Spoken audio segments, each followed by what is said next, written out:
الحمد لله وكفى وسلام على عباده الذين اصطفى أما بعد فأعوذ بالله من الشيطان الرجيم بسم الله الرحمن الرحيم إنا أنزلناه في ليلة القدر وما أدراك ما ليلة القدر ليلة القدر خير من ألف الشهر تنزل الملائكة والروح فيها بإذن ربهم من كل أمر سلام هي حتى مطلع الفجر صدق الله العظيم ونحن على ذلك لمن الشاهدين والشاكرين والحمد لله رب العالمين۔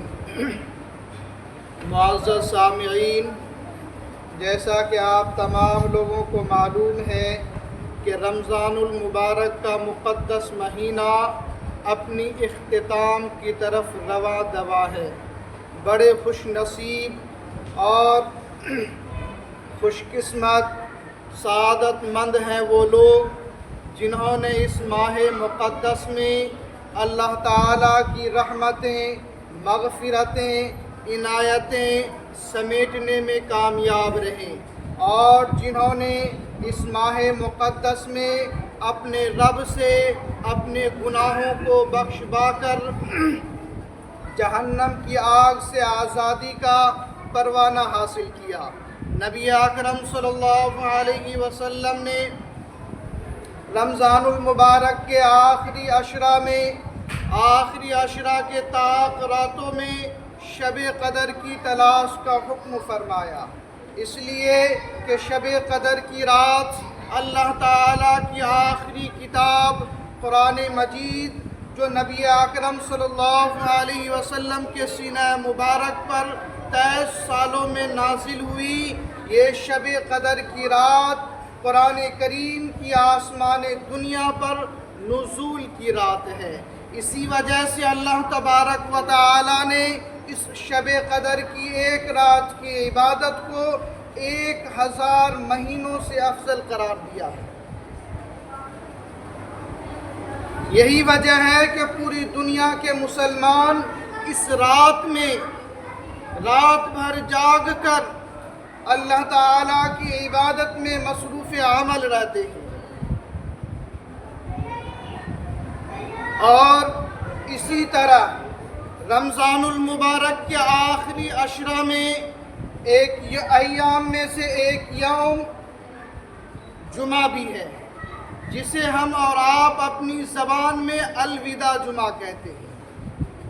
اس موقع پر بہت سے لوگ اپنے آپ کو اللہ تعالیٰ کی عبادت اور ریاضت میں مشغول رکھنا چاہتے ہیں۔ عبادت اور ریاضت میں مشغول ہونا یہ تو بہت اچھی بات ہے، بہت بڑی خوش قسمتی کی بات ہے کہ ایک انسان کی زندگی اللہ کی عبادت اور اس کی ریاضت میں گزرے، اور وہ بھی ماہ رمضان المقدس جیسے ماہ کے آخری عشرے میں اللہ کی عبادت اور ریاضت میں گزرے، تو اس سے بڑھ کر کوئی اور بات ہو ہی نہیں سکتی۔ لیکن یہ دھیان رکھنا ضروری ہے کہ اسلام میں جمعۃ الوداع یعنی رمضان کے آخری جمعہ کو رمضان کے دوسرے جمعوں پر، جو پچھلے 3 جمعہ گزر چکا ہے ماہ رمضان کا، رمضان کے آخری جمعے کو رمضان کے دوسرے جمعے پر کوئی فوقیت اور کوئی فضیلت نہیں ہے۔ جو لوگ یہ سمجھتے ہیں کہ الوداع جمعہ کی عبادت کرنے میں خوب زیادہ ثواب ملے گا ماہ رمضان کے دوسرے جمعے کے مقابلے میں، تو وہ آدمی غلط فہمی کا شکار ہے، کیونکہ یہ بات واضح ہے کہ جمعۃ الوداع اور اس کے متعلق جو ایک خاص خطبہ کو لے کر کچھ عوام میں بڑی غلط فہمی پھیلی ہوئی ہے، بعض مساجد کے ائمہ جب الوداع جمعہ کے دن عام جمعہ کا خطبہ پڑھتے ہیں اور جب نماز سے فارغ ہوتے ہیں تو عوام الناس میں چیمی گوئیاں شروع ہو جاتی ہے کہ امام صاحب نے الوداع جمعہ کے دن الوداع جمعہ کا خطبہ پڑھا ہی نہیں وغیرہ وغیرہ۔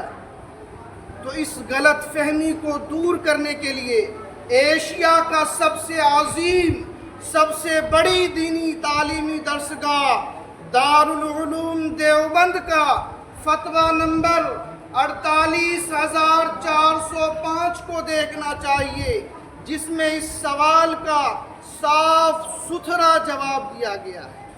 ملاحظہ فرمائیے، ایک سائل نے سوال کیا کہ الوداع جمعہ کا خطبہ کب سے شروع ہوا؟ الوداع جمعہ کا خطبہ سب سے پہلے کس نے پڑھا؟ الوداع جمعہ کی حیثیت اور حقیقت کیا ہے؟ کیا الوداع جمعہ کے حقوق اور اس کے خطبہ الگ ہونی چاہیے؟ کیا الوداع جمعہ کے حقوق اور خطبہ الگ ہونی چاہیے یا الوداع جمعہ کے دن عام جمعہ کا خطبہ جو پڑھا جاتا ہے وہی پڑھنا چاہیے؟ یہ سوال ہے۔ تو اس سوال کا جواب یوں دیا گیا کہ الوداع جمعہ کب سے شروع ہوا اور سب سے پہلے اس کو کس نے پڑھا؟ تو دارالعلوم دیوبند کے فتویٰ میں یہ لکھا ہوا ہے کہ مجھے اس کی صراحت ابھی تک نہیں ملی ہے۔ البتہ اس خطبہ کا وجود قرون مشہود لہا بالخیر میں نہیں تھا۔ فقہائے کرام نے اس خطبہ کو پڑھنے کا ذکر نہیں کیا اور بتلایا کہ اس خطبہ کی کوئی خاص فضیلت نہیں ہے، بلکہ علماء کرام نے اس خطبہ کو مکروہ اور بدعت کہا ہے۔ اس لیے رمضان کے آخری جمعہ میں جو عام جمعہ میں خطبہ پڑھا جاتا ہے وہی خطبہ پڑھنا چاہیے، واللہ اعلم۔ یہ جو ہے سوال کا جواب مکمل ہو گیا۔ جمعۃ الوداع کے متعلق اور اس کے مخصوص خطبوں کے متعلق اور مزید وضاحت کے ساتھ جاننا چاہتے ہیں تو ایک فتویٰ اور سماعت فرمائیے۔ دارالافتاء جامع العلوم الاسلامیہ پاکستان ایک سائل سوال کرتا ہے، کیا شریعت میں الوداع جمعہ کی کوئی حیثیت ہے؟ کیا نبی کریم صلی اللہ علیہ وسلم نے بھی اس کی تیاری کی؟ کیا الوداع جمعہ میں جو مخصوص خطبہ پڑھا جاتا ہے صحیح ہے یا نہیں؟ قرآن و حدیث سے روشنی میں جواب عنایت فرمائی۔ تو اس کا جواب یوں دیا گیا کہ رمضان المبارک کا آخری جمعہ بطور جمعۃ الوداع منانا نبی اکرم صلی اللہ علیہ وسلم، صحابہ کرام اور فقہاء کرام سے ثابت نہیں ہے۔ حضور اکرم صلی اللہ علیہ وسلم رمضان کا مکمل آخری عشرہ اعتکاف اور راتوں کو جاگ کر عبادت میں گزارتے تھے۔ رمضان کے پورے آخری عشرہ میں عبادت کرنے کا اہتمام تو احادیث سے ثابت ہے، منقول ہے، لیکن جمعۃ الوداع کے لیے نئے کپڑے سلوانا، جو ہے جمعۃ الوداع کی تیاری کرنا، جمعۃ الوداع کے دن کوئی خاص عبادت ہے اس کی تیاری کرنا، احادیث سے یہ ثابت نہیں ہے۔ اور جمعۃ الوداع کے دن الوداع والفراق والسلام یا شہر رمضان وغیرہ کے الفاظ سے جو جمعۃ الوداع کا خطبہ پڑھا جاتا ہے یہ نبی اکرم صلی اللہ علیہ وسلم، صحابہ کرام اور ائمہ مجتہدین سے ثابت نہیں ہے،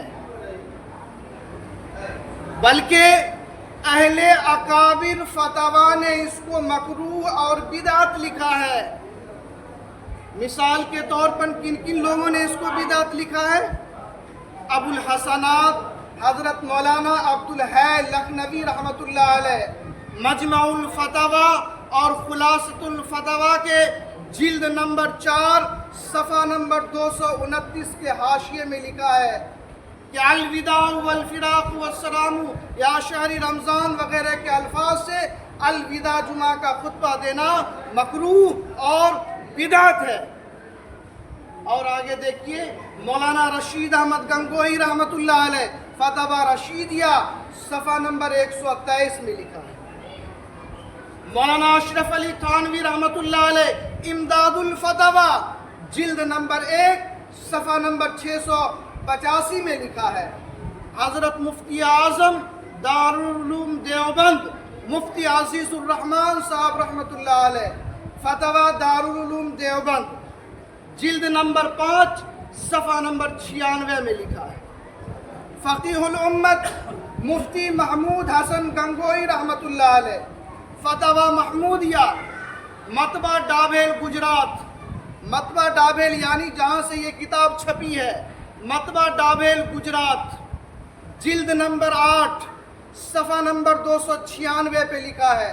فتویٰ محمودیہ مطبع میرٹھ جلد نمبر 12 صفحہ نمبر 416 میں لکھا ہے کہ ان الفاظ سے جو پہلے ابھی میں نے پڑھا ہے کہ جو الوداع جمعہ کا خطبہ دینا مکروہ اور بدعت ہے۔ اور آخر میں مفتی شفیع عثمانی رحمۃ اللہ علیہ نے امداد المفتیین کے صفحہ نمبر 404 میں لکھا ہے کہ اس طرح کا الوداع جمعہ کو خطبہ دینا مکروہ اور بدعت ہے، اور بحوالہ فتویٰ قاسمیہ واللہ اعلم۔ میرے محترم بزرگوں دوستوں، جمعۃ الوداع اور آخری جمعہ کے متعلق عوام الناس میں چند غیر مستند باتوں میں سے ایک دعا بھی شامل ہے جو حضرت جابر بن عبداللہ انصاری رضی اللہ عنہ کی طرف منسوب کی جاتی ہے۔ حضرت جابر بن عبداللہ انصاری رضی اللہ عنہ فرماتے ہیں کہ میں ماہ رمضان میں نبی اکرم صلی اللہ علیہ وسلم کی خدمت میں حاضر ہوا تو رسول اللہ صلی اللہ علیہ وسلم نے مجھ سے فرمایا کہ اے جابر، یہ ماہ رمضان کا آخری جمعہ ہے، اس کو ودا کرو اور یوں کہو کہ یا اللہ اسے ہمارے روزوں کے خاطر یا اللہ اسے ہمارے روزوں کے لیے آخری زمانہ قرار نہ دے۔ اگر تو نے اسے ہمارے لیے روزوں کا آخری زمانہ قرار دے دیا تو ہمیں اپنی رحمت سے سرفراز کر، محروم نہ کر۔ یہ روایت اہل سنت والجماعت کہ حدیث کی کسی معتبر کتابوں میں موجود نہیں ہے، بلکہ یہ روایت اہل تشیع روافظ کے بعض کتابوں میں موجود ہے، وہی سے منتقل ہو کر کتب مواعظ میں جگہ پائی ہے۔ اس لیے ہمیں اس سے بچنے کی کوشش کرنی چاہیے۔ اس میں کوئی شک اور شبہ نہیں ہے کہ اللہ تعالیٰ کے نزدیک تمام دنوں میں سب سے افضل اور مکرم اور ممتاز دن جو ہے وہ جمعہ کا دن ہے، جسے ہفتے کا عید بھی کہا گیا ہے۔ لیکن اس میں رمضان کی آخری جمعہ کی کوئی تخصیص نہیں ہے۔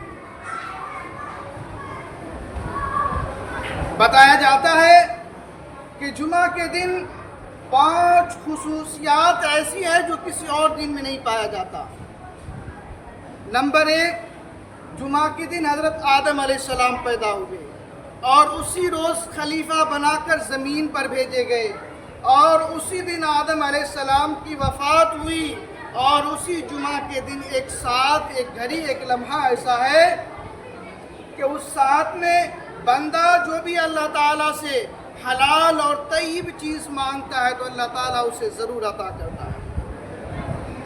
اور